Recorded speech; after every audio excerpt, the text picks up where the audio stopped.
So the bottom line on visiting Disney World, especially if it's your first time at Disney World, there's a couple things we'll tell you that'll make your trip more enjoyable and more fun. Basically, number one, you need to stay on a Disney property, a Disney resort, kind of like this behind us. This is the All-Star Sports Resort. There's lots of resorts on Disney property. This is the budget one, and they go up to $500, $600 a night. But guess what? You get the same benefits whether you're staying here or there. And one of the best benefits is that you have this bus stop behind me where buses will take you to all the parks. The buses come every 10, 15 minutes, so you don't have to worry about the logistics of getting to and from the parks. And then also it will take you to downtown Disney and other Disney related themed areas and all the like Blizzard Beach and water parks and stuff. And then you don't have to tip anybody, it's all included.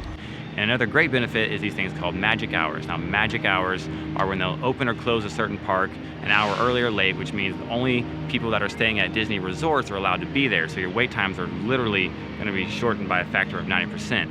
And another great thing about staying at a Disney resort is that you get access to the Fast Pass Plus. Now, if you've not been to Disney in a long time or you've never been at all, the old days of going to parks and just waiting in line for rides, that's completely over, because now people are waiting in line virtually, essentially. They get their spot in line and they go do other things in the park, have some ice cream, have a beer, go have lunch, but you're still in line and your spot in line is being held by your Fast Pass.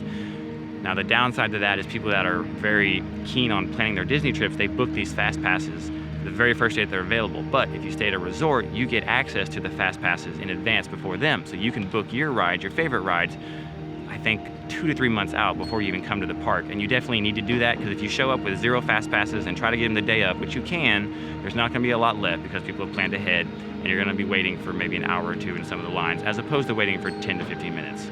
I would suggest planning at least 3 to 4 days for Disney. You can do it in 3 and split up some of the parks. The Magic Kingdom definitely takes a full day, but you can hit Hollywood, Animal Kingdom, and Epcot maybe in half days and split those up how you choose. 4 days is probably the best way to do it if you want to take it leisurely and really see everything there is to see. If you want to take more time than that, well, then go ahead, you can do that. But I think 4 days is about right for a Disney trip. Uh-huh. I'm Mickey Mouse.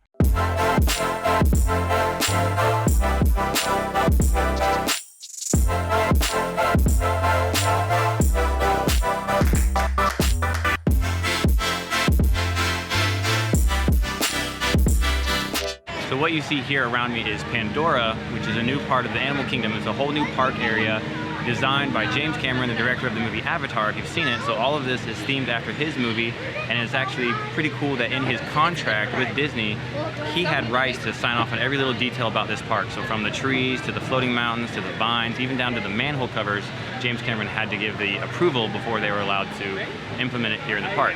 There's 2 new rides here, Flight of Passage, and then some river ride where you go through a stream and see the land of the Na'vi.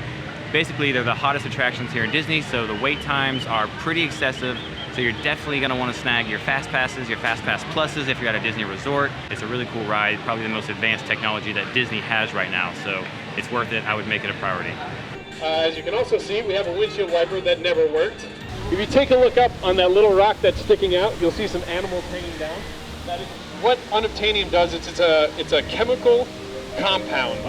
So if you agitate some of the little discs down here, it'll actually trigger the insects in the top of the tree to sing. Would you like to give it a shot? I know of. Someone once told me. There you go. Get the hang of it. Nope, sorry, this one on this side. There you go. The very cool thing about this.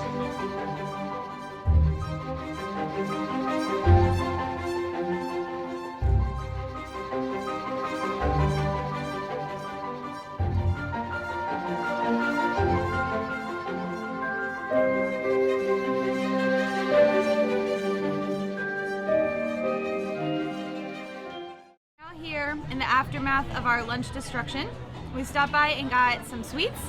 Maggie got boozy Dole Whip, and I got spice cake that was warmed up with ice cream on top. And then we were still hungry, so we came to Africa to try African food, which was awesome.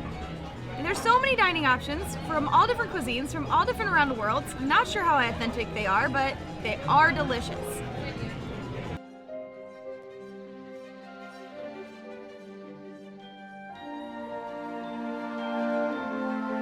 That's what makes Epcot great, the drinks. Well, hi, kids.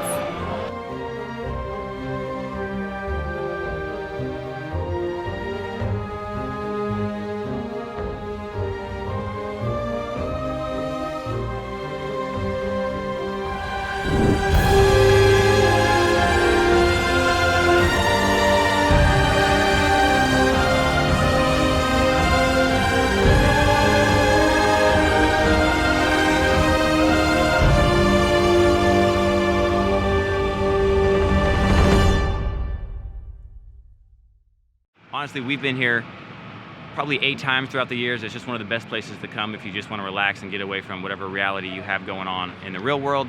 The magic spirit of the employees and their enthusiasm and energy and their willingness to joke with you and make sure that you have the best time is truly impressive. Everything is perfect down to the smallest detail, and they call it the most magical place on earth for a reason. Hey guys, if you like this video, give it a thumbs up and subscribe to the channel, because we are all about giving you the bottom line up front on travel and adventure.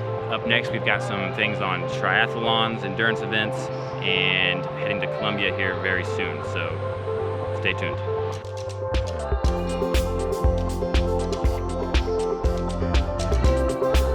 And you should subscribe to the channel, subscribe to give it a thumbs up, and you should subscribe.